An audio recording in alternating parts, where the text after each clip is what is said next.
Semifinal weekend for the Futsal Champions Series. Our first match of the weekend showcases second seed Midwest United hosting third seed Jinga FS. Both teams won their home matches in the regular season, proving how important that home court advantage is. Jinga has had struggles on the road this season, but have had an impressive season overall that has seen them make a dark horse run, surpassing expectations into the playoffs. They'll be hoping that the playoff energy can will the team on to an upset tonight. Midwest United has had an exciting season themselves, with a never-say-die attitude and a large fan base that will surely make a difference in the match tonight. Nothing less than the final is the expectation for this team, and they will be looking to return for the second year in a row with a win tonight. Can Jinga continue their dark horse run? Can Midwest United return to the final? Find out as semifinal weekend begins now. Ladies and gentlemen, welcome to Grand Rapids, Michigan. We're here courtside at Aquinas College for today's Futsal Champions Series match. Jared Kleppel, Gerard Ascani, Gerard. It is playoff time. Semifinals today. Jinga FS travel to Midwest United here. Yeah, this is exciting. Jinga making the long road trip from Cincinnati all the way up, but they got a full squad tonight. This is going to be an intense matchup. Well, we have the team starting to take the court. We're going to have the coin toss pretty soon. Just to kind of recap how we got to this point, we have the team in blue, the Grand Rapids team in blue.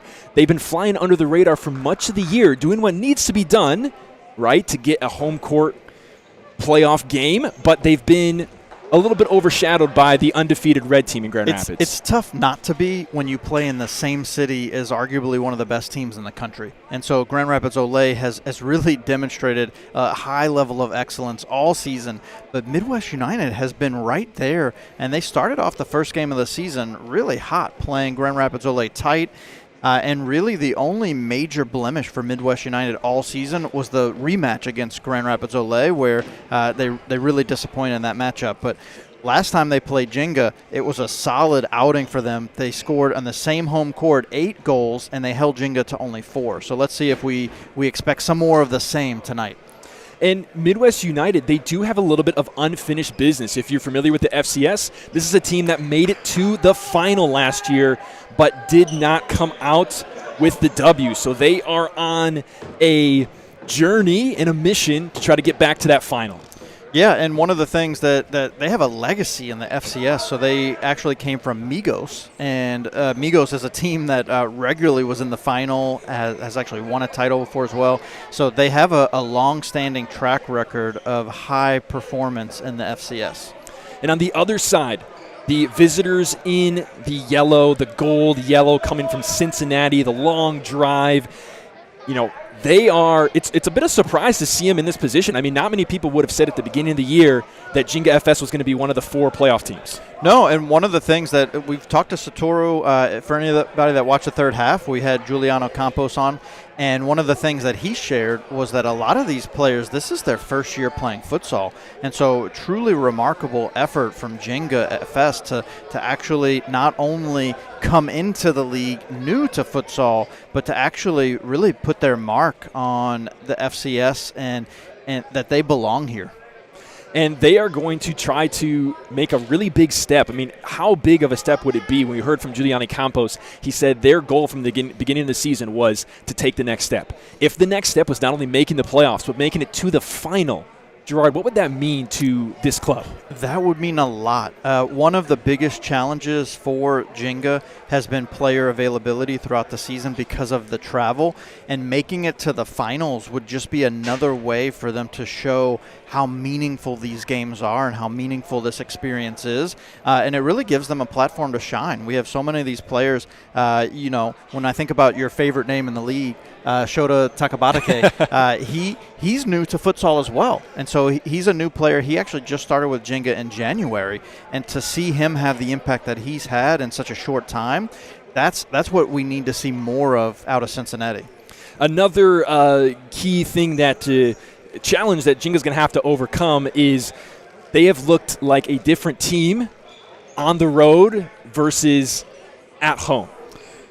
Yeah, and that goes back to the player availability piece. A lot of these players, they have jobs, they have families, and it becomes really challenging to make themselves available for the travel because akin to all of the teams that we have in the FCS in Michigan, every single away game for Jenga is a 5+ hour journey. And when you think about that's one way, they still have the return trip. So you're literally talking about 12, 14-hour day just to play one match. And so it is a challenge. And it's one of the things, that's why we have actually tonight we have Yair Delphine. He goes by Yaya in goal. This is only his second match all season. And so Kosuke Tamasawa, he had to go back to Japan. Corey Weisenhunt, he was a stellar in goal for Jenga early in the season, but he's been unavailable for all of these road games. And it's really been the story of 2 seasons for Jenga. Their home season, in which they had an incredible record, and that's the reason they're in the playoffs. And then their away season, which was actually one of the worst records in the league. You can see the coin toss happening there. The two captains, Roger Straz of Jenga FS and Jorge Saldanas of Midwest United. You know, one of the players, you talked about the goalkeepers for Jenga being, that's a new piece for them. Something that's Midwest is going to be missing tonight is number 6, Isaiah Meyer. Yeah, Isaiah Meyer, that's a huge loss for them because he is such an incredible, talented player. And he's one of those players, very much like Aaron Gomez we had on the show this week. Isaiah Meyer is somebody that is great offensively and defensively and truly helps the foundational structure of this first line. So we are set and ready for kickoff here. Fikret Hasovic stands over, ready to kick the ball back to his team. In the Futsal Champions Series playoffs begin now. Semifinal number 1, Midwest United hosting Jenga FS. The 2 versus the 3 to see who will be the first to punch their ticket to the finals next week in Lansing. Starting on the court for Jenga, you have number 17, Taiki Morimoto, who's on the ball there just for a moment. Number 8, Shota Takabatake, as we talked about. Ryusuke Kojima, Nick Rumisek, and of course you mentioned Yair Delphin goes by Yaya in goal in that bright pink for the Jenga FS side.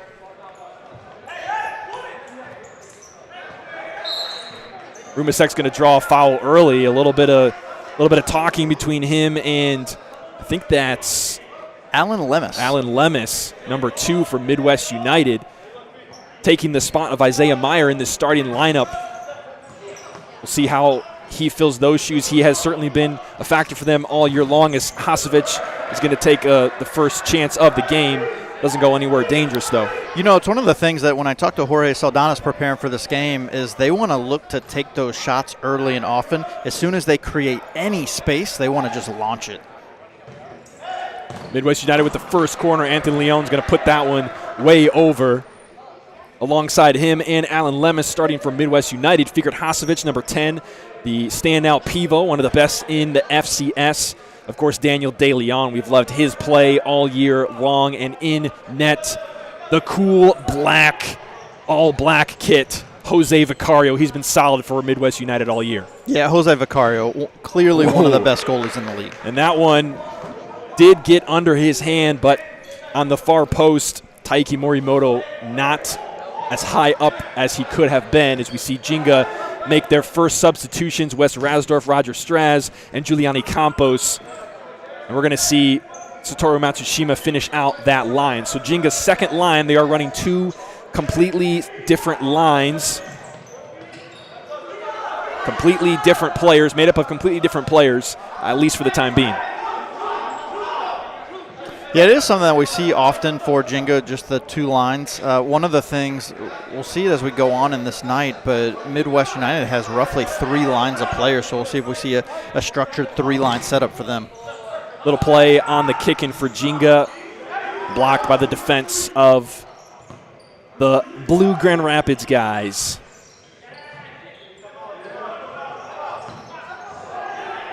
They're on the attack here with Hasovic. Oh, Anthony Leon, far post. Nearly a connection there. That would have certainly been the first shot on goal for Midwest United. They're back at it again inside half. Daniel De Leon looking towards the middle. Yeah, you can see what Jorge Saldana's talked about. They're really being aggressive with to start this game. They are looking for every single opportunity to put that goal put the ball back into the net. Oh, here's Hasevich at the top of the arc. His shot gets deflected off the crossbar. Got some bodies colliding there. Rasdorf involved. Quick corner for Midwest. Hasevich trying to find some space. Gets a little bit, but now a double coming on Leon. He's going to retain possession.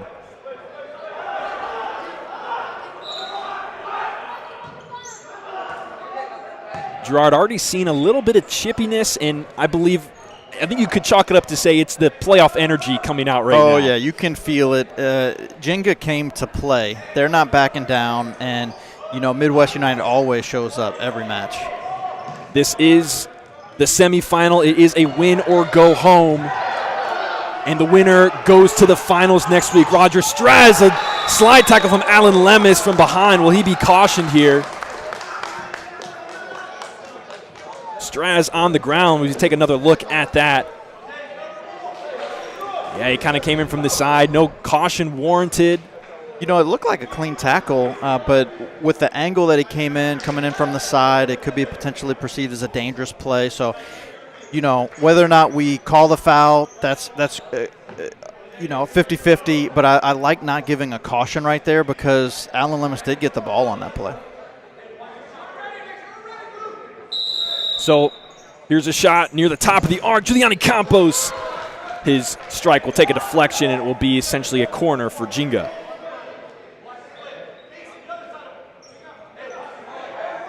Campos stands over it. He was looking for Takabatake. Oh, Delphin is tried by Alan Lemus, and he gets a touch. His first contact of the night, I believe. It was, and that's another example right there. Just put it on just like that, off the post. Wow, Lemus not shying away from contact, trying to score there. That one didn't miss by much, but a bad giveaway now. 3v2. Can they finish? Vicario shuts the door.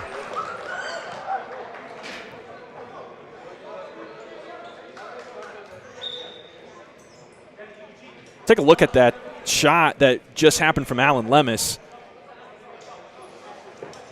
If we can. Yeah, at this point, Midwest United has already hit the post. They hit the frame twice. Looks like we weren't able to get that one. A little chip going for Taiki Morimoto on the far side. Not there yet. And we're going to see Midwest United. They're running a longer shift. They're just starting to get their first substitutes in. And Jinga have already ran a complete rotation with both lines. We see number 11 here, Erado Montañez. Now here's Kojima's Shota Takabatake. Vicario makes the save, but is not happy with his team. No, that is not the position you want to give the ball away right there. Chip collected by Vicario. He goes quick. De Leon shot met by Rumasek. Two players waiting to sub in for Midwest United. Boris Lalich, his first touch on the ball goes well wide, and Midwest will complete their substitutions. Take a look at that shot from Takabatake.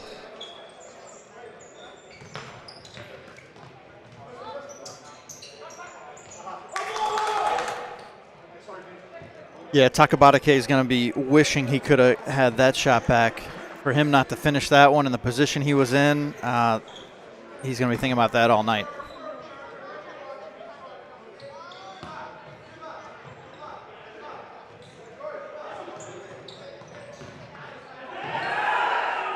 Morimoto steps up and wins the ball back for Jinga, and he'll step off the court as Jinga once again are going to, it's like every couple of minutes, maybe 90 seconds or so, they're looking for to substitute. So they're going very quick on the substitutions tonight. Their bench quite a bit thinner than the home squad. It's been a common theme that we've seen throughout the entire season with Jenga. They tend to sub a lot faster than most teams, and you have to imagine that's part of Satoru's plan of trying to keep his team fresh because he knows he's at a slight disadvantage having less players. Jenga in trouble there. They get away for a moment, but Saldanas is going to put it into the back of the net, and he's getting the crowd into this one, the first goal of the playoffs, Jorge Saldanas. And that's how you make a statement to open the playoffs right there. You know, Midwest United is not wasting any time. Jorge Saldanas, he finds that opening, and he just slots it into the top left corner. Check out that celebration going right to the crowd. He knew where to go, but Jenga, Giuliani Campos off the post. This is going to be a back-and-forth affair all night long. Wow, Campos nearly equalized there. He went off the post.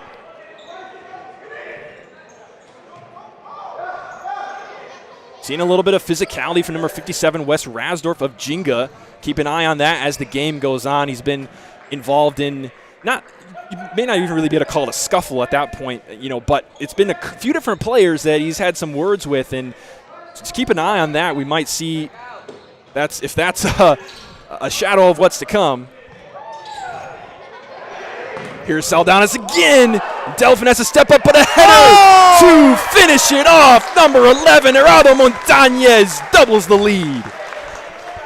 Montañez is no stranger to scoring goals, and Saldanas with another rocket on target.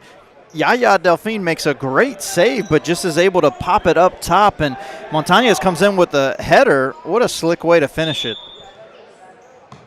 So Midwest United now with the second goal.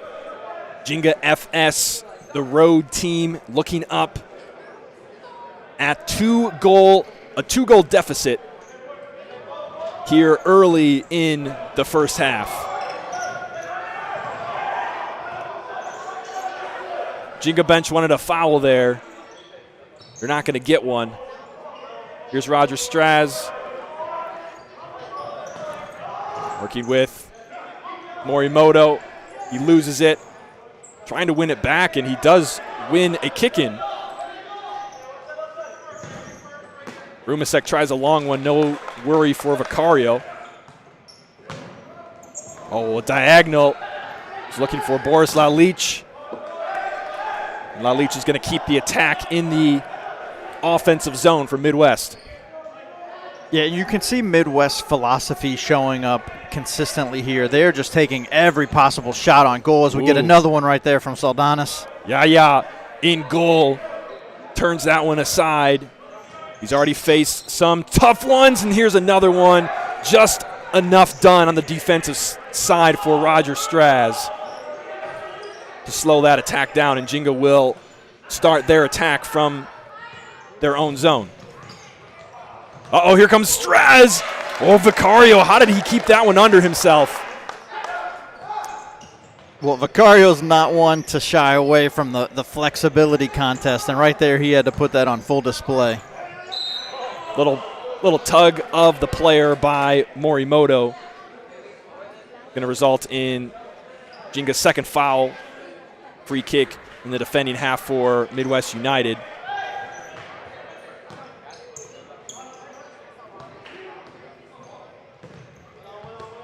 Nearly 6 minutes gone in the first half of this semifinal game. And what a way for Yaya to get reintroduced back to the action here in the FCS, to come in against a Midwest United team that's just going to be firing on all cylinders, taking these shots at goal at a rapid pace. A couple of new players on the court we haven't seen yet today for Midwest United. Jai Wenrich applying the pressure up at the pivot position. And Pedro de la Maza, number 14, also on the court for Midwest United. Speaking of who's on the court, Jenga's going to swap it again right now. Campos back on, Matsushima back on with Rasdorf and Takabatake. So we take a look at that Straz shot and save from Vicario that just happened moments ago. not only did he get that leg save, but kind of came on top of it and kept it with him and prevented a deflection. Yeah, I mean, it truly was a full body contortion just to make the save. Corner kick for Midwest. In the tight quarters of this court, the fans just a meter or so off of the corner there. The ticket table has to kind of back up, scooch to give enough room for, that was number 9, Giovanni Duran. Ooh, shot from right around half from Wenrich. Didn't miss by much. Kind of caught Delphin by surprise, maybe. Jai's no stranger to scoring goals. He will take the shots on target as Wes Rasdorf just gives him a little shoulder shove right there as he walks by. You know, you talked about this earlier, the physicality that Wes Rasdorf brings as Jai Weinreich is actually communicating to the officials right now to let them know to keep an eye on it. I would anticipate more of that. It's one of the things we've seen consistently all season. Teams or players that have lower levels of skill bring more physicality, and it's one of the things being newer to futsal. An easy way to get an advantage is be more physical. We're certainly seeing physicality tonight. This long one from Vicario finds his target. Wenrich trying to keep it in play, unsuccessful. It'll go Jinga's way.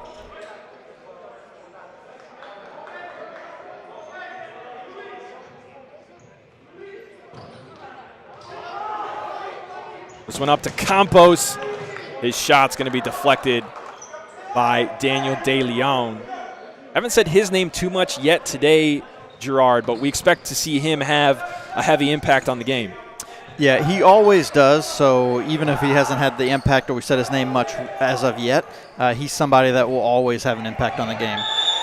One way or the other, and the impact right there is a foul. That one was the other, and Takabatake, I think, pleading for a card in this case. We see that foul once again, just prevented from going down the line. No need for caution there, in my opinion. He does get a talking to, though, so if he has another situation similar to that one, I think we'll see the yellow card come out. De Leon, no stranger to yellows, as Campos is going to go over this one. Matsushima finds Rasdorf a turn. Great defending from Midwest. They now have a counter. Jinga deal with the counter, and now Midwest have to reset the attack. As I mentioned, De Leon, no stranger from yellows, as this one takes a deflection. Not much Delphin can do. He was already going towards the post. And that's going to be goal number 3 for Midwest United. And that's Giovanni Duran. He's not somebody that we often see making just a deep impact on this team. This roster is so deep at Midwest United. He's somebody that is filling the spot of Isaiah Meyer tonight. And, wow, that's how you replace Isaiah Meyer right there. Put it in the back of the net from midcourt. That's goal number 3, as we mentioned. Now Jinga continue to fall downwards in the score line. And that's really a tough one. I mean, it took a deflection, so goalkeeper Yair Delphin, he had to make an adjustment, but he just wasn't quick enough to get there. And you know, it seems like physical agility and fitness is not his strong suit, and that was unfortunately a goal that was probably maybe could have been prevented if he had a little quicker step. But the deflections are so hard to deal with, in the game of futsal. They are, especially when it's hit with such power. The pace at which these balls are hit, it makes it really hard to adjust on a deflection. So Jinga now down 3. Could it be more? Anthony Leon, save from Yaya in goal.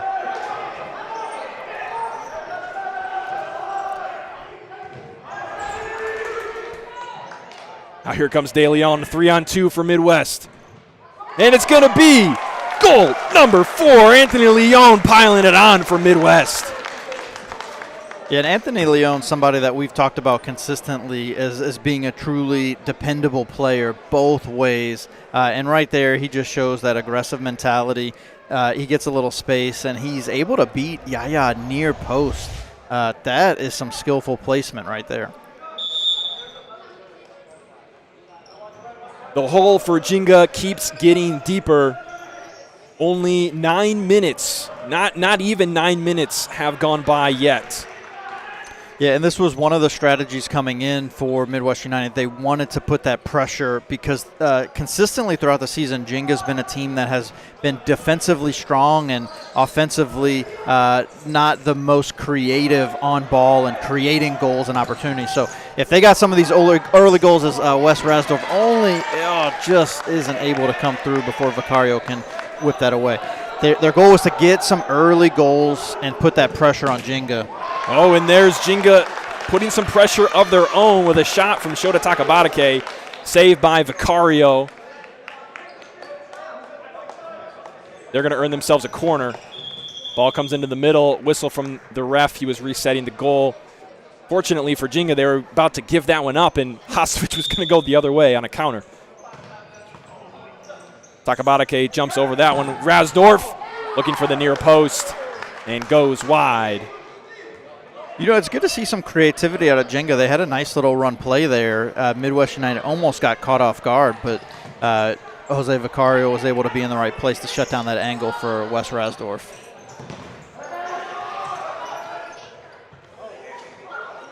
Rasdorf playing with the ball on the near side. Not much movement on the defense. Morimoto and Takabatake working that far sideline. Long diagonal, stolen now. Rumisek. Shot deflected out for a corner.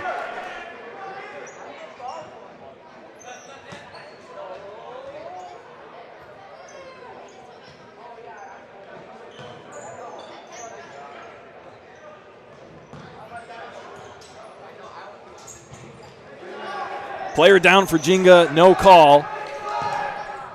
Looks like both teams getting ready for some substitutions. Midwest United look to bring on a full line. Anthony Leon makes one go down, a second go down, but can't get by the leg of Delphin. And on the other side, Vicario makes a save. Takabatake not happy, hits the trash can out of frustrations. We have our first timeout of the match called by Jinga FS. Halfway through this one, and this game is sponsored by Ally Marketing. If you're looking for a teammate in the marketing space, check out Ally Marketing, ALLYmarketing.us. Ally Marketing, the official marketing partner of the FCS. Thank you to our sponsor, Ally Marketing, as we continue semifinal action. Semifinal 1. Halfway through the first half, Gerard, what are your thoughts on this one so far? In so many ways, this is playing out the way that we thought it would. Midwest United putting a lot of pressure, scoring some goals. One of the things that is probably the biggest challenge for Jenga is finding ways to create offense. They're getting some good shots, but they're not demonstrating a lot of creativity. It's good to see them on the set pieces demonstrating a little bit more creative elements, but one of the things that they haven't demonstrated an ability to do all season is maintain possession and create offense. A lot of times their goals come off counterattacks, and the way Midwest United is playing, they are not allowing Jenga to have any counterattacks, which is playing directly into their favor, which is why they have the 4-goal lead right now. One of the things that you notice that they did right there, Anthony Leon did make 2 Jenga players go to the deck. But the reason they did is something that we talk about often, is that's a style of play for Jenga, is they want to get bodies on the ground to get in front of the ball to give their goalie a better view of the ball coming in. And so it wasn't just Anthony Leon beating the players, but that's an intentional defensive mentality and design. So I would anticipate seeing more of that than putting their bodies on the line for this game. Coming out of the timeout, Jenga will have a corner here, see what they drew up. Straz, Matsushima, Kojima, and Campos, the 4 on the court for them. That one's not even going to get past the first defender. Matsushima again, player coach for Jenga, looks for the long one in the air to Straz, not on the same page. It's going to be a full substitution, line substitution, I should say, for Midwest. One player not yet in, but a steal in transition, and Straz puts that one over the bar. And those are some of the best efforts right there for Jenga. Their counterattacking is really solid. It's just a matter of being more clinical and finishing. They've had a couple of chances, but as you mentioned, They haven't tested Vicario much, maybe once or twice. They're really going to need to get one of those to find the back of the net soon. Certainly, you would be, if you're a Jenga fan, you certainly want to see that happen before it would happen again for Midwest, because you're already down 4 in a 5-goal deficit. Each goal that's built on, it's just that much more to get back into the game. Yeah, there have been very few games that Jenga has scored. Here's that shot again. Yep, Straz just kind of putting it over. But as you're mentioning about the number of goals I think that Jenga have scored this year. Yeah, their average is 5 goals on the season per game. And so with Midwest United already sitting at 4, Jenga's only games where they've scored more than 5 goals this season have come against Midwest. Right. And when we think about the quality of play and difference between Midwest United and Midwest, we're getting really close to the point of this game getting out of hand. Still 8:40 to go in half number 1. Midwest United in control here at home at Aquinas College. Their fans still coming in. They have loaded up much of the available seating to them here on the near side.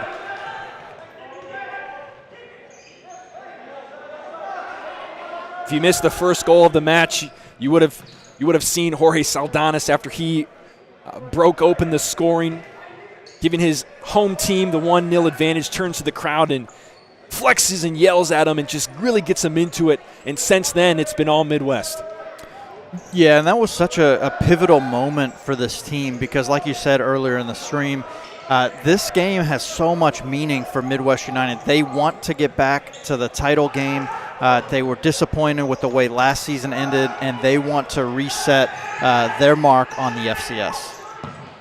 Oh, shot from Takabatake is going to be saved by Vicario. You saw Nick Rumasek there maybe. I don't know if you can see it on camera, but he was going to the referee calling for a foul. He did get grabbed there, but it was missed because it was his hand that was pulled by Jorge Saldanas. Saldanas got away with one there.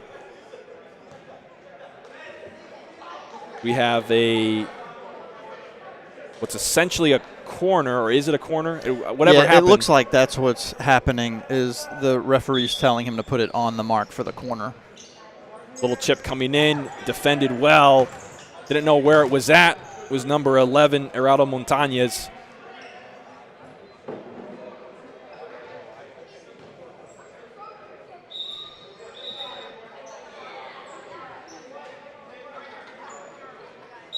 Jenga going to put this one back into play. They'll go to Yair Delphin. He decides to have a go! Oh! And that's it. It made it all the way to the back of the net. Yeah, Delphin with a goal.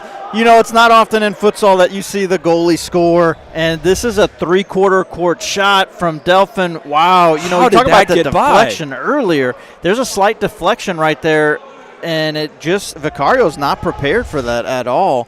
I mean, he's not anticipating Yaya to take a shot that deep, but he did. Yaya's putting his stamp on this game. So Jenga get a much-needed goal in an unlikely fashion through the foot of their new keeper, I would say. I mean, he's been with Jenga before. We saw him in the summer of 2024. He played an exhibition game at the Atlantic City Arena, so I did see him then, but we've only seen him very minimally in the season.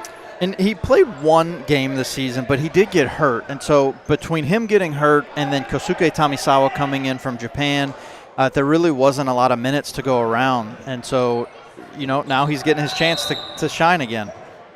Foul against Midwest United. Jai Wenrich is at fault for that, just pulls Straz to the ground. Not too much to complain about there. We'll see if this goal can give a little spark to a Jenga team that has had a couple of moments but have largely been outplayed in this first just under 14 minutes. The best moments for them have come off the counterattack, and it's one of the things that we continually say with Jenga is that their counterattack is strong, but if they're not getting opportunities to counterattack, like right here, this is an opportunity for a set piece. Like, can we demonstrate some creativity and create a shot? And they create a shot, but Vicario's ready for it and makes the save. He goes up, long, Straz slides and has to play on the ground. He goes to the ground again, and his pressure will force a turnover. You know, Pedro de la Maza's in the game. He's also known as Pedro Aguillon, and I think tonight we have to figure out who has the best name in FCS, because we have two of the best right here.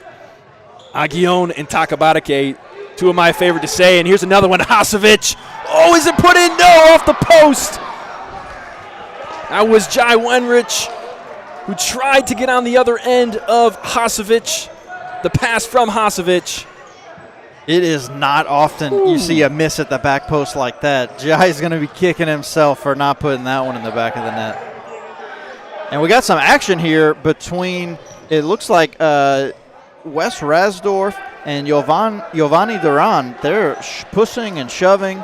Jose Vicario's upset about that, complaining to the referee, but there was no call. I don't know if anyone actually saw what was happening, but they were full arm extensions, both pushing each other. Physicality and emotions, a big part of this one, particularly as the game goes on. And there's another late one. Whistle. Takabatake not happy, pleading his case. Yeah, that of all of the calls that we had, I don't know that was as much of a foul as some of the other ones, but the fact that Jose Vicario just had a conversation with both of the officials about the blatant pushing that Rasdorf and Duran was doing as well. So, you know, it's one of the moments, we talk about this often in the FCS, is officials maintaining control of the game. And if it took a call like that to get back some of the control in the game, sometimes it's necessary.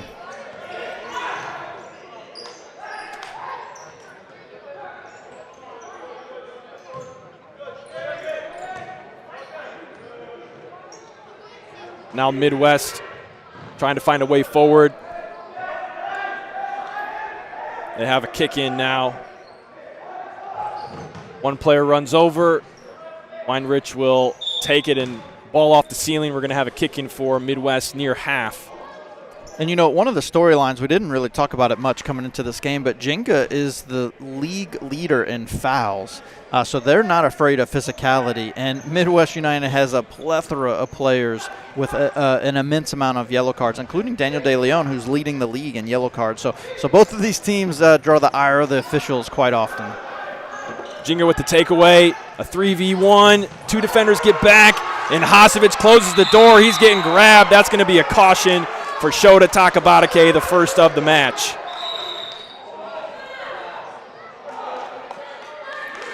Yeah, and just like we talk about right there, you know, Shota wasn't quite prepared to distribute that ball. He lost it, and in the heat of the moment, he lost his composure and didn't want to give up a fast break. So he's holding Fikret Hasovic. You know, those are the moments when players can lose control of their emotions, and it has a negative impact on the game. It's great to see the officials step in, give them a caution there to kind of reset the energy and the tempo.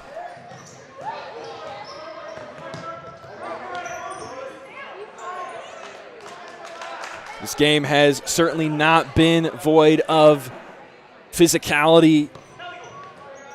That's the first caution we've seen. Kojima nearly getting a chance for Jenga. Now here comes Anton Leon. He's working with Alan Lemus, Fikret Hasovic, and Weinrich up top. That shot goes wild, and it'll be a restart through Delphin.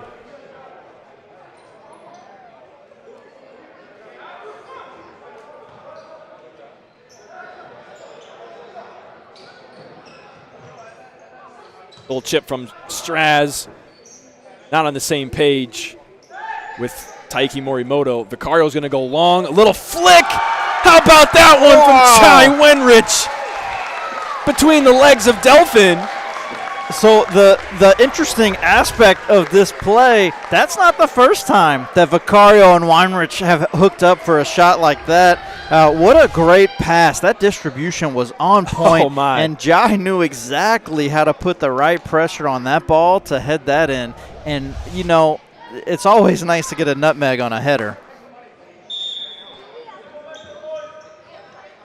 Goal number 5 is a fun one for Midwest, and Leon, all kinds of contact, finally gets the whistle to blow.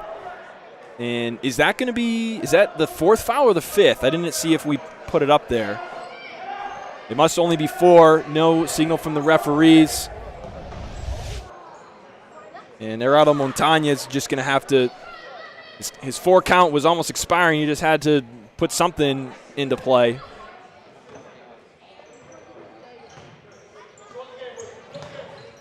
After quite a long period with we had 4 relatively quick goals from Midwest United, quite a long break, and then Jinga get one of their own, and then after several minutes, Midwest tack on number 5.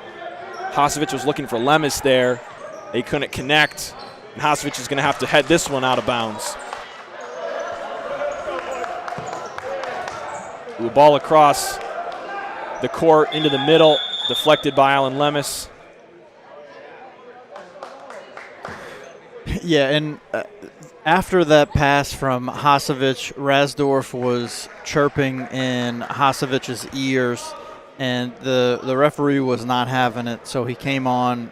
We're gonna see a substitution too. It looks like maybe there's some jewelry that Rasdorf is wearing. Yeah, that's one of those cases where the referee was not having what Rasdorf has been doing all game, and then he sees the chain and he goes, hey, go take that off, and he'll be out for a second as Kojima comes in. But yeah, officials, you know, he has been, as I mentioned probably about 10 minutes ago, he's been involved in not really altercations, but in physicality. Wow, surprised we didn't see a whistle there. But he's been involved in quite a bit, and the official said, hey, this is a caution's coming next if I see it.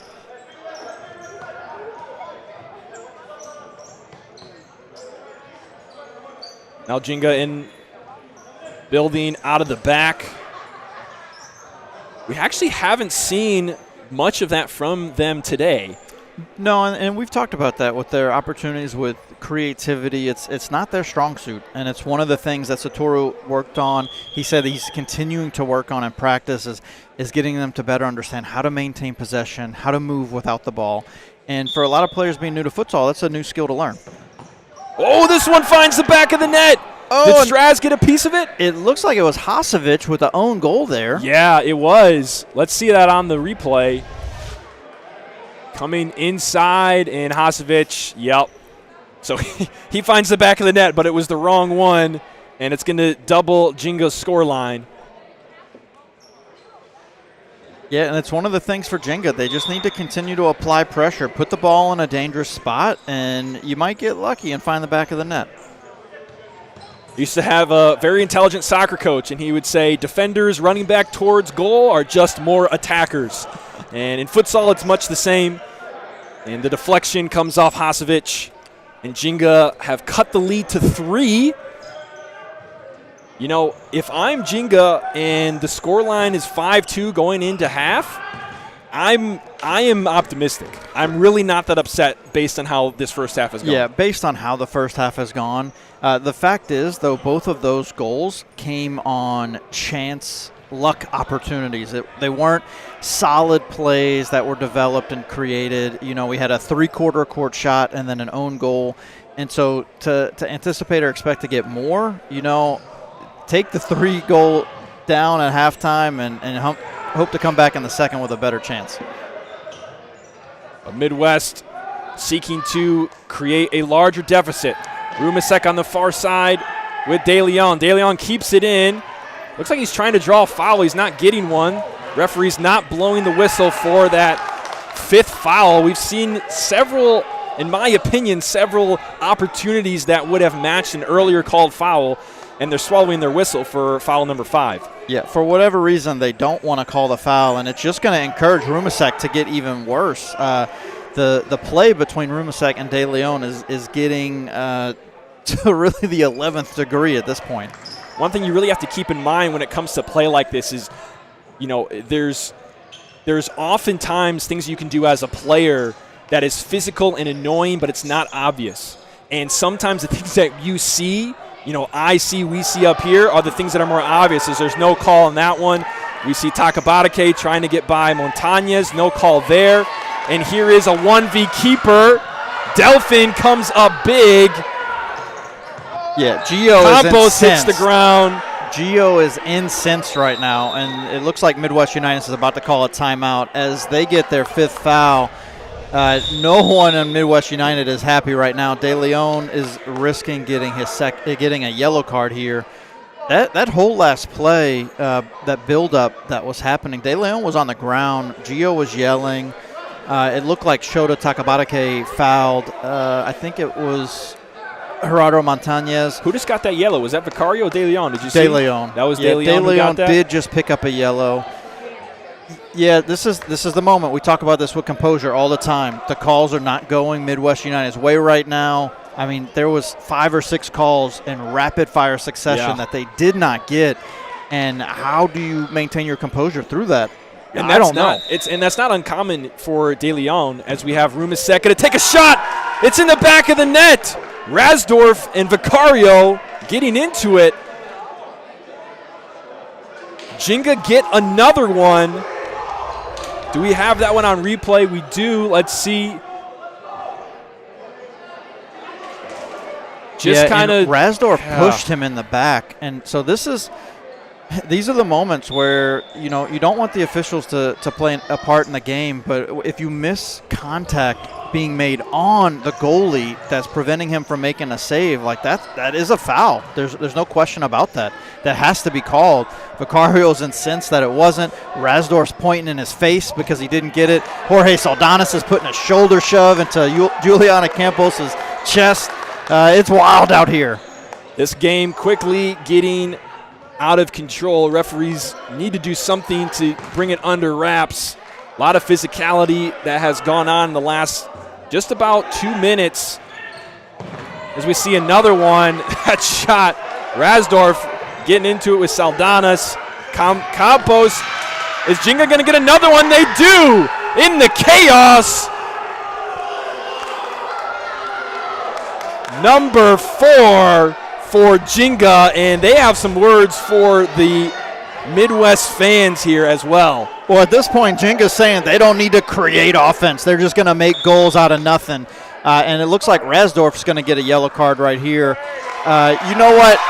For those that aren't here, they go wild. This is the second loudest I've heard them cheer this game. The first was the goal by Saldanas, and the second is Rasdorf getting a yellow. The crowd's on their way back into the game. Well, what a way for the crowd to get back into this game. I don't know if Jinga realizes what they do. They just woke up a monster here. With 52 seconds to go in the first half, the lead is only 1. And Matsushima trying to make it 0. He wants his team to be ready to go. Ball comes out to Campos, and he's trying to get a deflection. It's going to be a keeper restart for Vicario.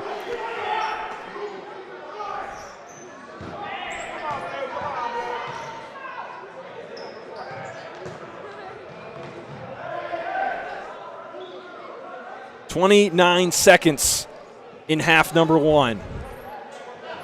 My question right now is, will we make it to the locker room without a fight breaking out or a yellow card or maybe even a red? We've seen. Looks like the time was not quite in sync, and we actually don't have a clock running here in person. We just have the online one and what the referee is doing. So we had no indication that was going to be the end, but that's the end of the first half. And Gerard, 5-4. This is not how I expected this half to end even 3 minutes ago. Not at all. Not at all. The first 2 goals for Jinga were fluke opportunities that just happened. But the last 2 goals were really moments where Midwest United was caught off guard either with a foul by pushing the back on Vicario or just really losing their composure and not communicating, not being on the same page. It's one of the things that Midwest United struggled with early in the season was composure, and it's something that really hasn't reared its head later in the season. But we're seeing it now, and it's hard to not understand why it's happening. We had a moment in time where there was 5 or 6 calls, rapid fire succession, that several different players for Midwest United could have had a foul called for them, but weren't. We had bodies all over the floor, and the referees, nobody called a foul, and you wonder why. Why no foul anywhere? For you could have picked any one of them, and Gio was incensed on the sideline. I don't know how he didn't get a yellow card in that situation.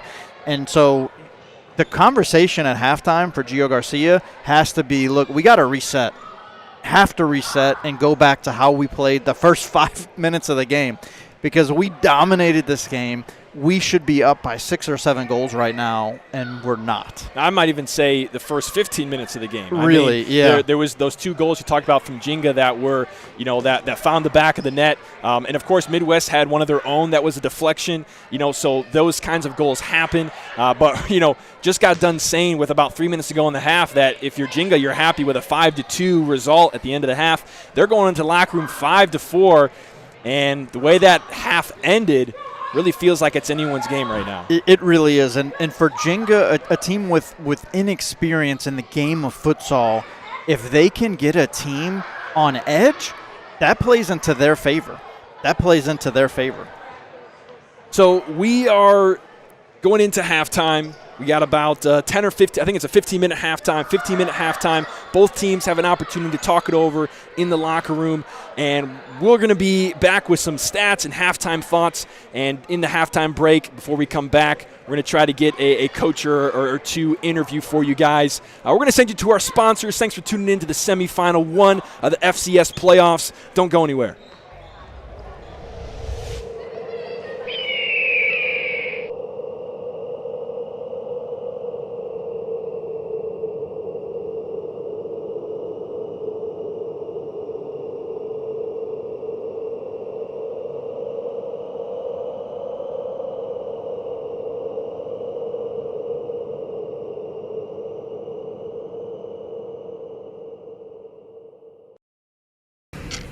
Committing a crime so you can try to escape from prison. Bad idea. Go into the pod escape room to play an escape game with your friends. Great idea. Test your skill as an astronaut in outer space. Find Santa in Save Christmas. Or take a vacation to an abandoned island. Just don't get stuck there. The Pod Escape Room. Learn more at thepodlansing.com.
Ladies and gentlemen, welcome back to Aquinas College here in Grand Rapids, Michigan. The second half of this semifinal set to kick off.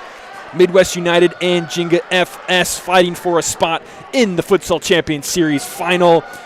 Midwest in blue going right to left in the second half. They are up 5-4 against the team in gold, Jinga FS, all the way from Cincinnati. I'm Jared Klepp along with Gerard Ascani. And Gerard, the way that last half ended, well, actually I should say the way the first half was going, it's a surprise that we're at a one-goal advantage only for Midwest United.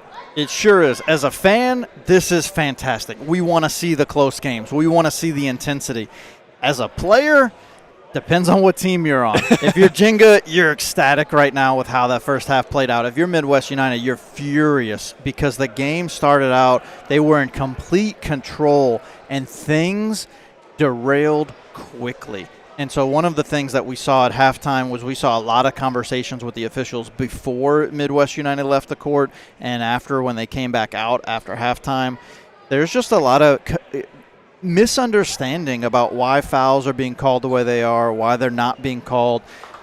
We have a couple of cards that got issued. Jinga picked up 2 yellows. Midwest United picked up a yellow. We'll see how it turns out. Second half kicks off. First opportunity goes to Kojima. His shot is blocked, and Jinga now on the attack. Kojima's going to try it again. Nothing there. If you missed that first half, it ended in dramatic fashion. 2 goals for Jinga in the last, I would say, from about 3.5 minutes. They had 2 goals in the last 3 minutes or so. And it felt very chaotic. It felt there was quite a lot of contact and physicality both ways that was being let go. And Jinga came away with it +2 in that time frame. So we'll see how the second half kicks off in the first few minutes. Intensity not quite as high as we've seen. And Hosvich is going to be whistled for a hand, a late whistle, but it does come.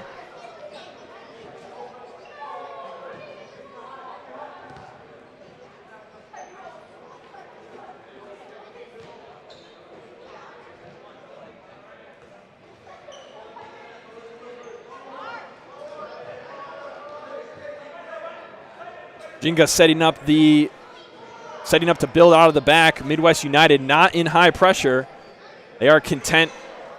Right about 2/3 of the way up is Hosevich.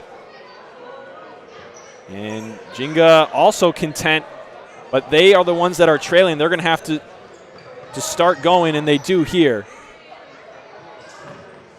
Ryosuke Kojima trying to find Morimoto, not there.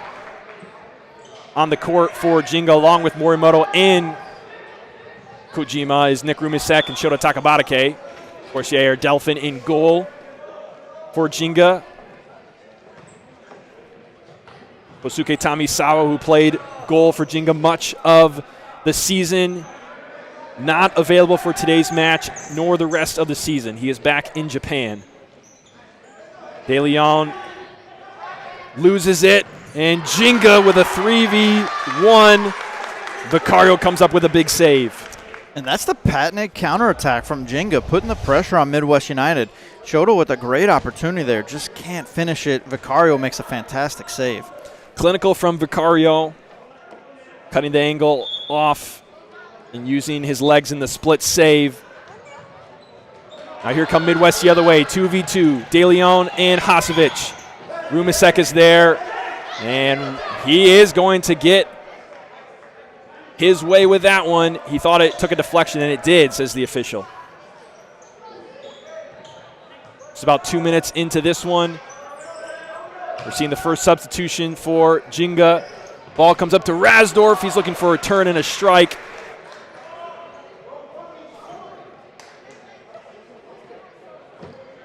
And it's going to be Jinga's ball, and Rasdorf is doing nothing. You expect the count to start here. 1, 2. This one's going to be a turnover. Rasdorf with no concern there. You got to wonder what's going on with him. It's almost as if he didn't want the ball. He was happy to allow his team to sub and then just go ahead and lose possession. Midwest comes the other way. Here's Alan Lemus, De Leon Hasovic, and Anthony Leon starting the half for them. Oh, far post! Lemus met by Delphin, but Lemus was off the mark with his shot. Wow, what a fantastic pass from – was that from De Leon? That was Hasovic. Hasovic, great pass. Lemus could not find the back of the net there, but really fantastic opportunity that was created. You know, going back to Rasdorf's decision to allow the subs to happen, in futsal you can just sub whenever, and on-the-fly subs can sometimes be really challenging in high-paced games because you just don't have an opportunity to get your players in, and they like to sub every 90 seconds or so sometimes they just need a reset. Ball in the middle for Jinga. It's dangerous, but it's away by Midwest. Hasovic and Rasdorf up the court, getting into it a little bit. Hasovic looking for a turn. Oh, that was excellent play from him. Really outstanding defense as well. Wow. I can't believe the referee just missed that. I don't know if it was seen on camera as we have Lemus look for a strike, but Rasdorf just nonchalantly stuck his leg out and tripped. I think it was De Leon who went down, and you know, they have been going at it all game, too. Rasdorf and De Leon, I'm surprised we don't see more fireworks out of them. Just 3 minutes into this one. And De Leon is on a yellow, so is Wes Rasdorf. So if either one of them loses composure or gets caught out, they will be watching the rest of the game from the locker room. That would be a huge effect because a red card also means if your team makes it to the final, you do not play in that game. The 3v3 here from Midwest. De Leon can't make it. He gets it back, though. He turns. Has a strike. Two Jenga players slide into each other, Campos and Rasdorf. Looks like neither of them are injured. That was fortunate. They both slid right into each other. Hasovic trying to keep the ball up, makes a turn. What a goal! Alan Lemus! No way! Alan Lemus with a backheel flick. Wow, what an incredible shot. Oh my goodness. Unbelievable. Excellent work from Hasovic getting it inside, and a great touch right where it needed to be for Alan Lemus.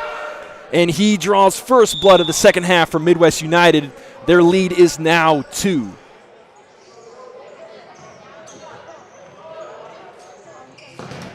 And Hasovic had some words for Rasdorf as Rasdorf made his way out. And there was a touch right there before Yaya picked the ball up. That's an interesting decision not to call anything. They didn't think that was a back pass. Here is Saldanas keeping the ball at his foot. Makes its way in across. There's a strike. Midwest United add another one. Number 3. Boris Lalic. Boris Lalic. He finds his way into the goal column once more in the game today. And the fans are getting rowdy. They love to see the way the second half is starting, much like the first half started. Jinga find themselves yet again in an early hole. They're down 3. Little space here for Morimoto. His strike looked like it might have been on target, kicked away by Vicario. That save shows the flexibility needed to be a futsal goalkeeper. Ball inside. Oh, that was dangerous, but now Midwest the other way. Boris Lalic. Oh! Ooh. Shot took a deflection, nearly got the best of Delphin. Corner kick for Midwest. They go quick. Geraldo Montañez sends it off his left foot, skied into the banners on the wall. And we're seeing Midwest United get back to that philosophy they had early in the game of just taking shots, put pressure on Jenga, shot after shot after shot. Let's see if they can continue with this momentum. Nearly 5 minutes away in the second half, excuse me. A final berth is on the line. This is the first semifinal of the Futsal Champions Series. Jinga FS from Cincinnati traveling to Grand Rapids to take on Midwest United. Jinga have possession now and are currently down 3.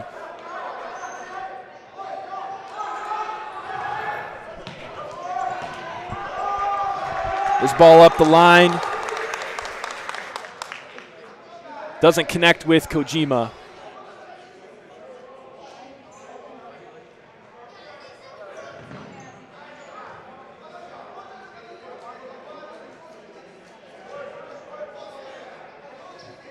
So far, Gerard, we haven't seen many sparks fly in the second half like we saw at the end of the first. No, everybody's been a lot more composed. You typically expect that coming out of the locker room. Everybody has a chance to mentally reset, but let's see if they can maintain that for the full 20. A lot on the line in this game, and since the first whistle, we have seen that extra energy, that extra passion from each team playing in a playoff game. And here's a lovely opportunity, and it's Joseph Abdin who buries it.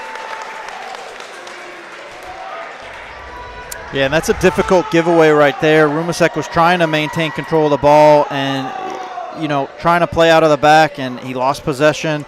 Abdin was in a perfect spot to put that away, and Yaya was not able to get into a position to stop that ball. And those are the kind of chances that you typically see from Jinga. Yeah, Jinga does get opportunities like that, but regardless of who gets them and which team, they're ones that you need to put away, and they're so often missed. But in this case, as Matsushima wasn't too far off the back post in that one, Midwest do what they need to do, and they add another goal. It's 8-4, and they've scored 3 in this half already. Jingo with the ball here. Giuliani Campos takes a shot. Another save from Vicario. He saved it right through those doors. You see, you can see it on the replay here. That's a crafty veteran move right there to delay the game. Yeah. So he deflected that intentionally out the doors into the hallway so that he could just make sure his team set up for this corner. That would be some advanced thinking and skill to do that. I think Vicario just wanted to make sure that he got this save. Here's a corner. Matsushima finds Campos. No pace behind that.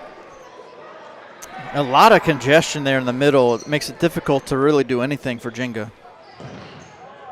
Jinga with another strike.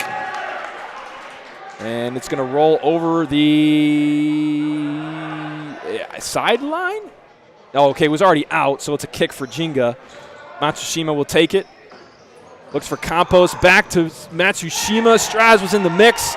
It doesn't make it to Vicario. No, but that's a creative play. It's one of the things that you like to see out of Jinga, switching things up. We see that often on the kick-in of the first player coming over, taking that shot, but that was a nice little back foot roll to set up Satoru for the shot on target.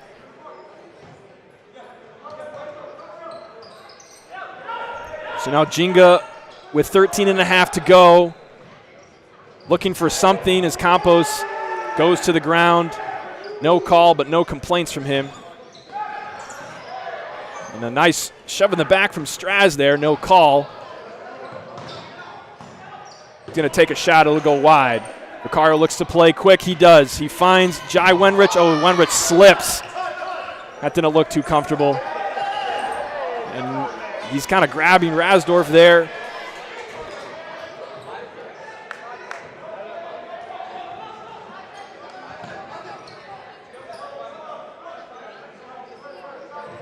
Jingo looking for something to go their way in this second half. Can they create something here? Rasdorf looking for a chip to Campos. Header. Great defending there from number 9, Giovanni Duran.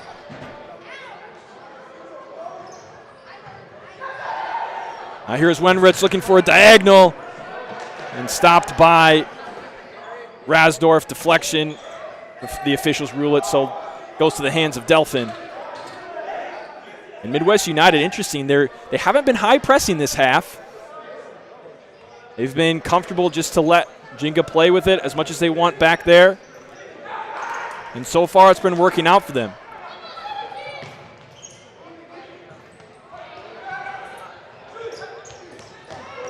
Great tackle from Campos on the near side.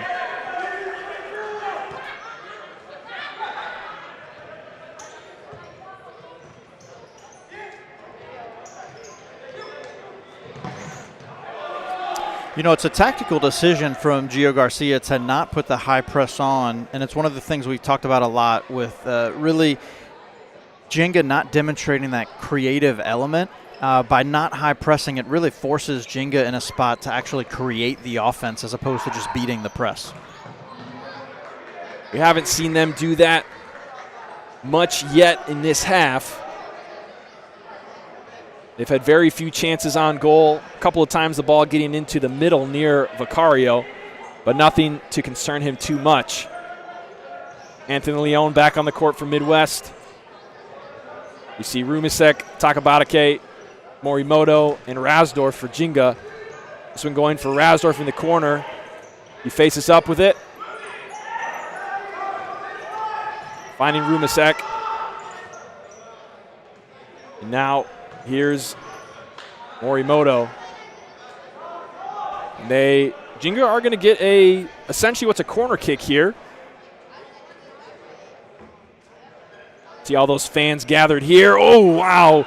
De Leon nearly caught out of position. That one almost went clean through to Morimoto on the far post. Yeah, and he found himself in a great position if De Leon was not able to get that ball.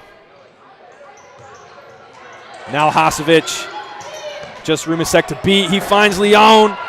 A hesitation from him. And a great show of effort from Taiki Morimoto to save that one on the near post. Once again, Morimoto finding himself in the perfect position, this time defensively. That would have certainly been a goal from Anthony Leon had he not been there.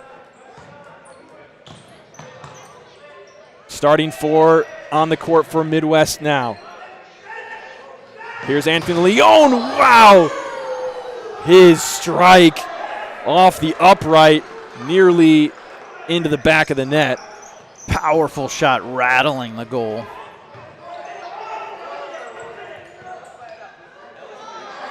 And Jinga going nowhere with that attack.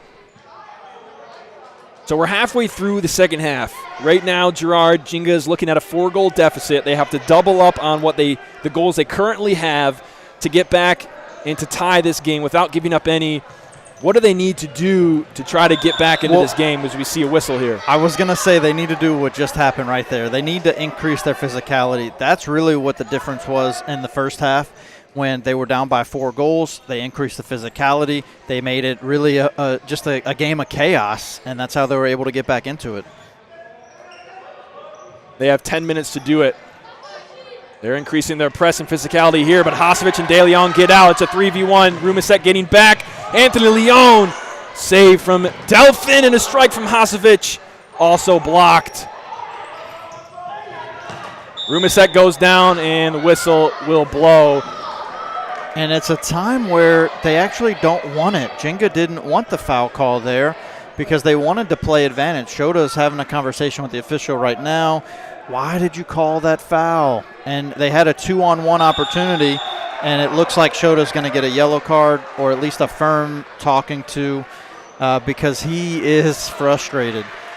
You know, that's always tough. You want the official to call the foul, but then at the same time, you definitely want advantage if you got it. Takabatake has been in the ear of the official all night, and he gets his final warning. 8-4 Midwest on top. Just 10 minutes left in this first FCS semifinal.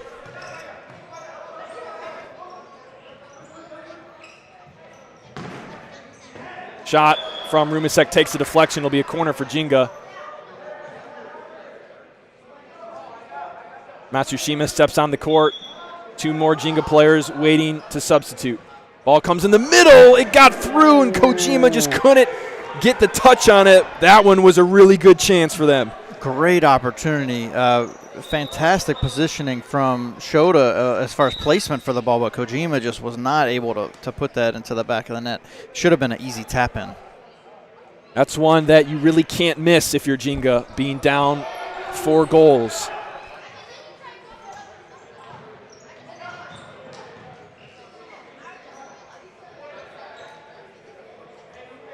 Now here is Jinga. They go direct. And back now, Kojima on the near side. All the way to Campos.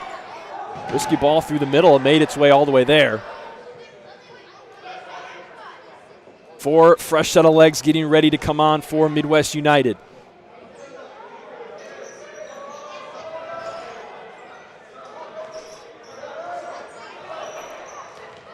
Here is Takabatake and Matsushima.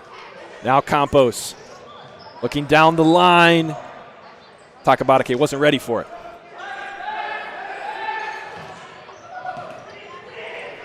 Quick giveaway for Midwest. Here's Matsushima looking for the diagonal.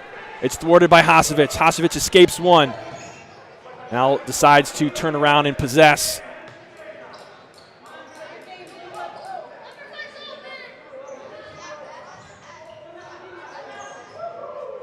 Ooh, Hasevic nearly got the meg off there. Ball comes into Vicario. Now Daniel De Leon. He gets by Takabatake. He's got Leon in the back post, but Satoru Matsushima was able to get just enough on it to thwart that attack. The second line for Midwest United is itching to get into this game, but they are not subbing.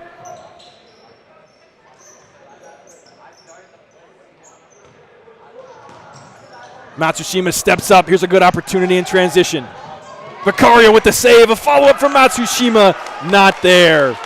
Vicario solid once again for Midwest United. Once again, he has had some phenomenal kick saves this evening. Excellent work from Vicario. That save was his 15th of the night.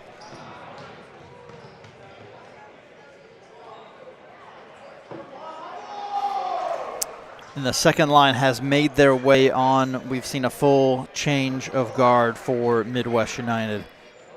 Now it's Saldañas, Montañez, Lalich, and Abden for the guys in blue.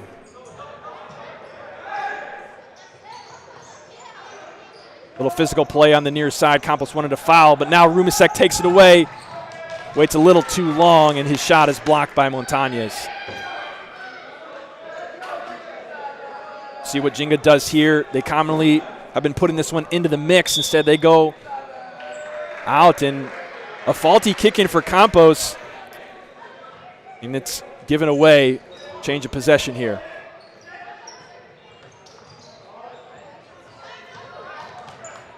There's Lalich looking for the back post. Didn't quite make it there, and Delphin kicks it away. Speaking of kick saves, that's Yaya's 14th save of the night. He's got 14. Vicario with 15. Both keepers active in net tonight.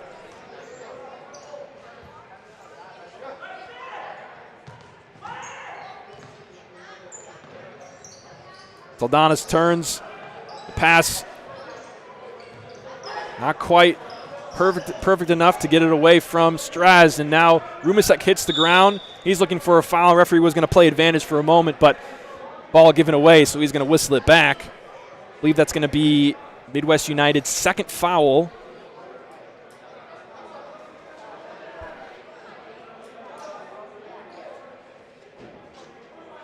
Or is it their?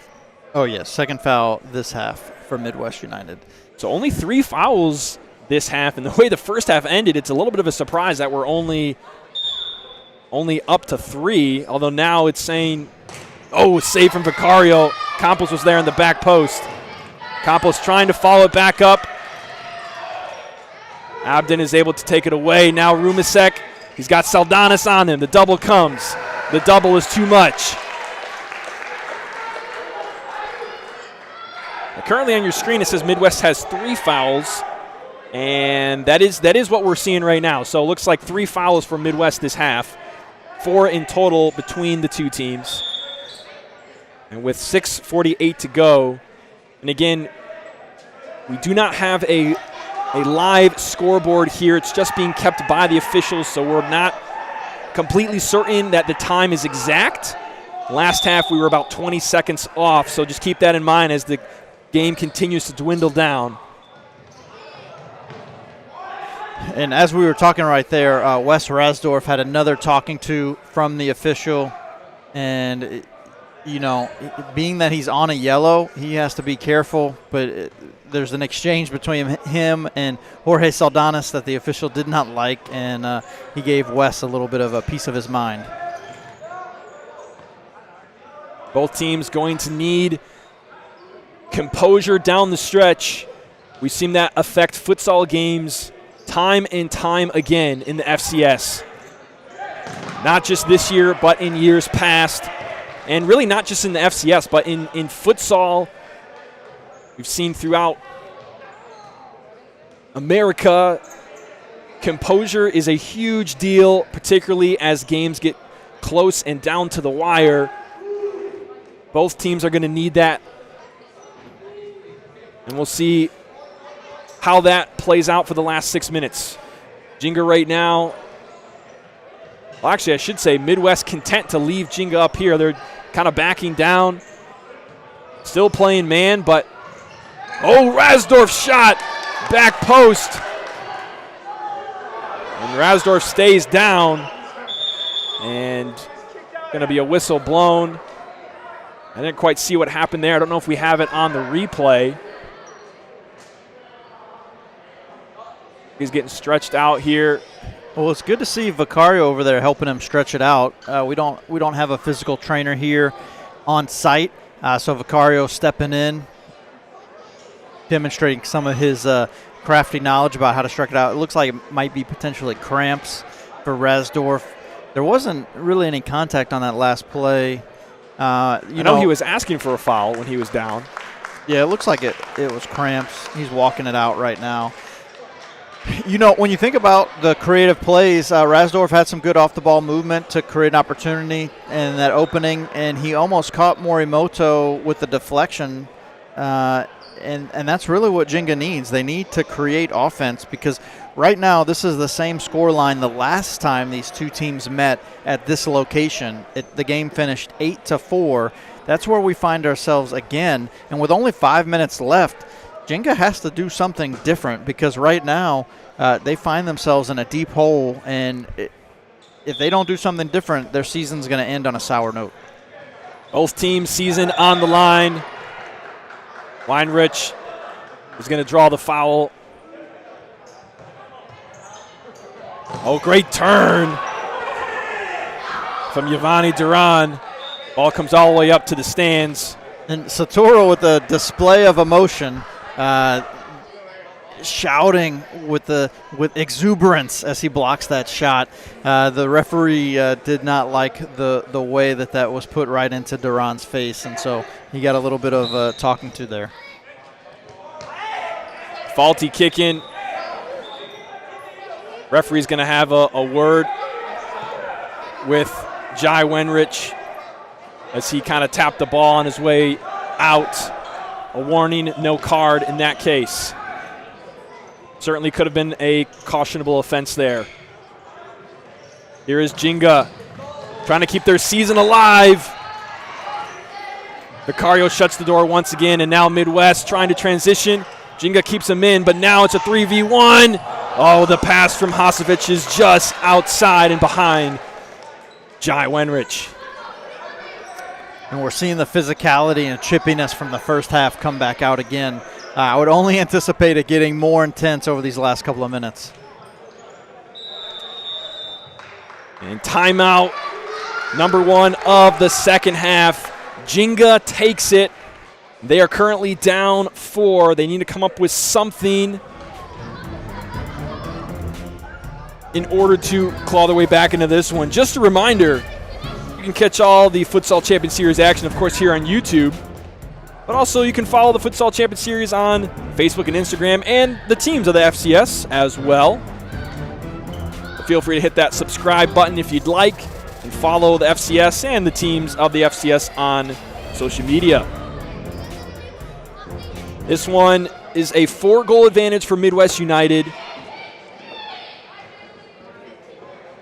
Midwest right now, they are seeing the finals in their sights, and Jinga currently are seeing the end of their season in their sights. Yeah, Satoru had talked about how difficult of a game this would be. He has a lot of respect for Midwest United, and one of the things that he really wanted to be able to do in this game was to maintain the defensive structure and really compress the court size, because to allow Midwest United to take advantage fully of the court would really not play into their favor. And so when we have just a few minutes left here in this game, less than 5 now, and they're seeing a 4-goal deficit. And the fact that I think 6 is the most goals they've scored against anyone other than Midwest this year. So at that point, where is this creativity going to come the last couple of minutes? Will we see a 5th attacker put on at some point for them? Got to think that every trick comes out of the bag. Campos goes to the ground again. He seems frustrated. He's not getting any calls. We've seen that several times this half.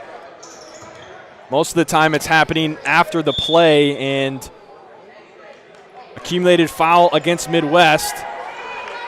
And it looks like that is their 4th foul. So that's another way that, you don't need necessarily creativity if you can get some PKs. And if I'm Jinga, that's what I'm looking for. The turn of the tide in the first half was pushing the physicality, kind of jostling Midwest United off their game. They made some plays that probably should have been fouls where the fouls weren't called, but I think you got to take that risk because that's how you got back into the game. And that's what they need here with 4 minutes to go. They need 1 goal a minute, or else their season is over, and Midwest United will head to the finals next week in Lansing.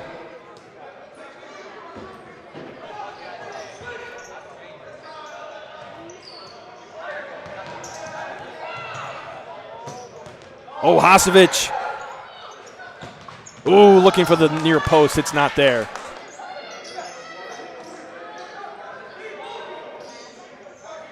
And we do have a goalie substitution for Midwest United, a surprise as Andre Rodriguez steps in and Vicario heads to the bench.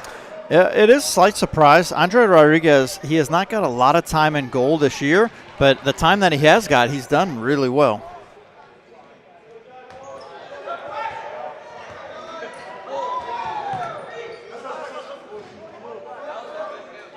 Valuable seconds ticking away. And for those Jinga. Keeping track at home, Andre Rodriguez has yet to let a goal in all season.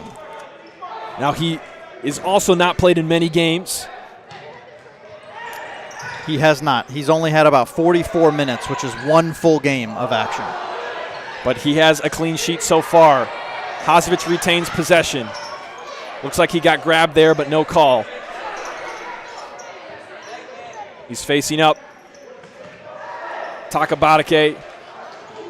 And now Midwest goes to the other side. Hasevich in the middle, a nice lead for Leon. The toe poke. Delphin gets it away. Here's Hasevich again. Ball squirts out. Pedro de la Maza there to put it back in, but now Giuliani Campos takes control. Ill-advised pass. It's Anthony Leon now and Hasevich, a 2v2. He goes outside. Strike save by Air Delphin. Now here come Jinga. Campos looking for the back post. Rumisek not quite there. He's disappointed because he knows that could have been the first step to cutting into this lead. Just over 2 minutes left. It's not looking good for the team from Cincinnati.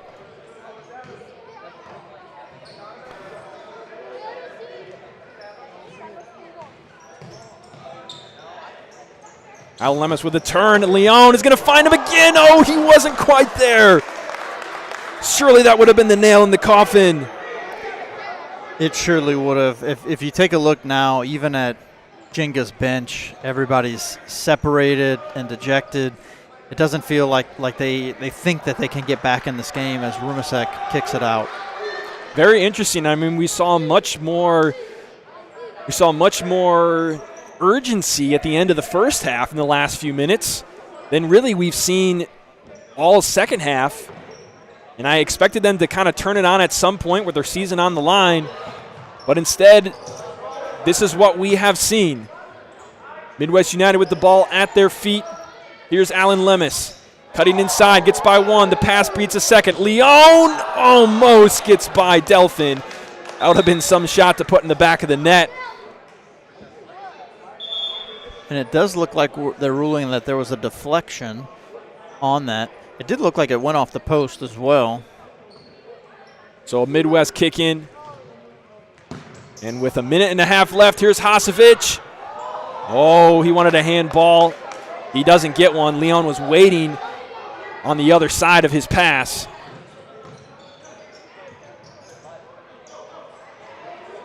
The attack of Jinga, not what they're looking for.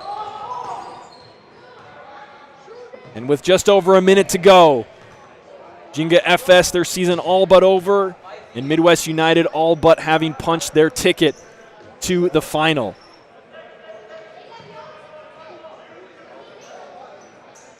Looks like we got 1 minute to go here, signal by the official.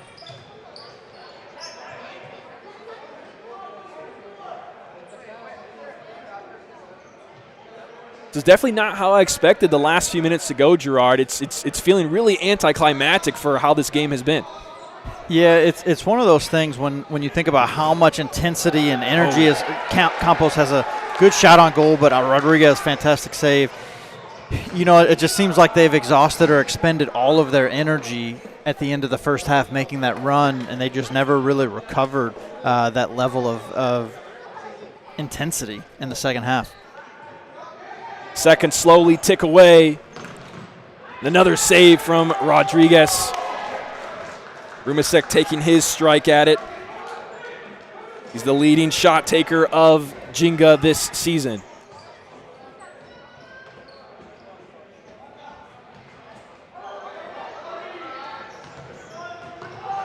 Now here is Midwest.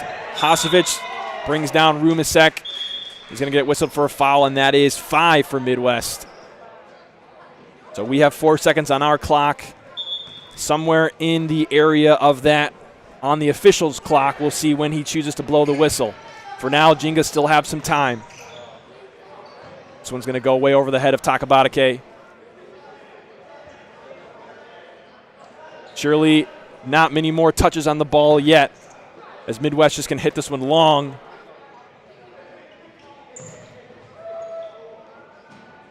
Very interesting. This is the first game all year there hasn't been a score clock in the building, and the players, they know that it's almost over, but they don't know exactly when. And there it is. The whistle blows. The first semifinal is over. Midwest United punched their ticket to the FCS final. Score 8-4. Gerard, what was the difference in that game? You know, the biggest difference in this game was the inability for Jinga to create offense on their own. So it's one of the things we talked about coming into the game. Midwest United, outstanding ability to be creative on the ball. They scored 8 goals on 4 assists. And for Jinga, you know, a lot of their goals came from the chaotic play that was happening in the first half. We had a three-quarter court fantastic golazo from Yaya Delphine. And when you think about where was the consistency coming from with getting the goals, they just didn't have a way to continue to do it. And it's something that we've seen all season from them. They're much more of a defensive powerhouse and juggernaut than they are offensively firepowered. So in a lot of ways, this game played out the way that we had anticipated or talked about. I thought a 7-3 scoreline was what we were going to see tonight. We saw 8-4, which is the same as last time these two teams played here. So in a lot of ways, it played out in a similar fashion where some high points for Jinga, some takeaways to be really proud of, but ultimately Midwest United demonstrated control of the game. We just saw moments ago the Midwest United team come over and applaud their fans and thank them for their support. And they did play a role in this game, though not as much as I thought would happen. I mean, we definitely heard a lot of noise, but there were moments of silence in the game as well. I think the two most times was the first goal, and then when Rausdorf got a yellow. Those are the two times I heard the crowd really erupt. But this home environment was great for Midwest United, and they're going to get back to the final, Gerard, and have a chance to finish the unfinished business from last year. Yeah, it's what they've been playing for all season. That was where they set their sights to start the season. They finished last year on a loss in the championship game, and they wanted to get back and to really demonstrate why they are not only the best team in Grand Rapids, but the best team in the FCS. And the victory moment for today, sponsored by the Pod Escape Room. There's nothing quite like the taste of victory. That moment where you know things are going your way. For me, Gerard, it was the second goal of the second half. There was only a one-goal advantage coming out of the gate for Midwest United, and then they scored one, and I believe in game clock it was less than a minute later, and I think it was almost in real time a minute later when they scored, and that second goal to put them back up 3. You know, it was like whatever Jinga had gained in the first half, at the end there, they immediately put to rest. Yeah, that was the difference. When we come out of halftime, it's really like the game was reset. And for Midwest United to take the early advantage there, scoring those 2 goals back-to-back in quick succession, it really took a lot of the energy and enthusiasm and intensity from Jinga, and they were never able to recover. We're going to talk a little bit more about this game, but before we do, we see Midwest United there getting a team photo in front of the net. Just a reminder, there is another semifinal, and it's going to be tomorrow. If you're interested in seeing who's going to be on the other side of this bracket, it's going to be Grand Rapids Olay hosting, let's see here, Detroit Imperial. Oh, so that's the final. I don't know if we have the other one. There it is. Yep. So this is going to be the first game right there. That was today. The next one is Grand Rapids Olay hosting Detroit Imperial. That's tomorrow at 5:30 p.m. And those two teams have a little bit of a history. They have a long history. And when you think about one of the biggest factors in this game was composure. And we saw Midwest United lose their composure for a portion of the first half. That's really been the Achilles heel for Detroit Imperial this season. And we've seen some really high moments from them, but we've seen some really low moments in which we've gotten some red cards and a slew of yellows and some really dangerous fouls. And so when we think about what Imperial team shows up tomorrow night, that's going to go a long way to determining how it plays out. So don't miss that one. That one is sure to be a very exciting one. And back to this one today, from the stat sheet, Gerard, what sticks out to you about tonight's game other than the fact that these two keepers had the exact same amount of saves? Yeah, so the thing that really sticks out is that Midwest United did not have a single person score more than 1 goal. Wow. All 8 of their goals came from different players. And it really goes to what we've talked about for this team, that they're so deep and they're so talented from top to bottom, and it's such a great way to see that on the stat sheet that there's no player just stealing the spotlight. It truly was a team effort, and so many different players played a pivotal role in making the win happen. And so Midwest United are going to await the game tomorrow to see who they will play in the final at Lansing City Arena. And now it's time for this graphic. The FCS final, a week from today, starts at 7 p.m. In fact, a week from right now, it will be going on at the Lansing City Arena. Our live stream coverage will begin just about 30 minutes before the kick. If you want to come out and see it in person, Lansing City Arena is an amazing place to come and watch futsal. We're going to see who the other team is in this one after the game tomorrow, but Midwest United have punched their ticket. They've made it back to the FCS final. And for Jinga, you know, we mentioned at the beginning of the broadcast that it was it was a surprise to most that they were here. If you were to go back to the beginning of the season and predict, many people would probably not have selected them as the newcomers in the league, and yet they got the 3rd seed. And, it was a really, even though the outcome was disappointing, based on what we've talked with them when we had our, talk with Giuliani Campos, their goal has been trying to take the next step and improve. And I think they probably feel pretty accomplished overall in this season. Yeah, tonight on the drive home, there will be frustration. There will be disappointment. Absolutely. That their season's over. But tomorrow when they wake up and when they reflect on the season, not just the game, when they reflect on the season, it will be a successful season for them. So many of these players, this is their first season of futsal. This is the first time playing competitive futsal. And so for them to come out and to play on equal footing with some of these teams that have been many of these players from Midwest United have been playing for over a decade. When you think about how much time and effort they've put into developing their craft, for Jenga to be able to compete with them, that's something to be proud of, to walk away from knowing like, hey, we're not that far off. We can compete in this league. How do we put ourselves in a position to fight for a championship next year? And we'll see how Jenga FS bounce back from this next year, making it to the semifinals and dropping it 8-4 here to Midwest United. That's how we're going to wrap up the broadcast for today. We hope you enjoyed tuning in with us and seeing this Futsal Champions Series semifinal, the first one. Of course, don't miss the second one tomorrow at 5:30. I'm Jared Klepp, Gerard Ascani, the whole crew. Thank you so much for tuning into FCS Live. Have a great night.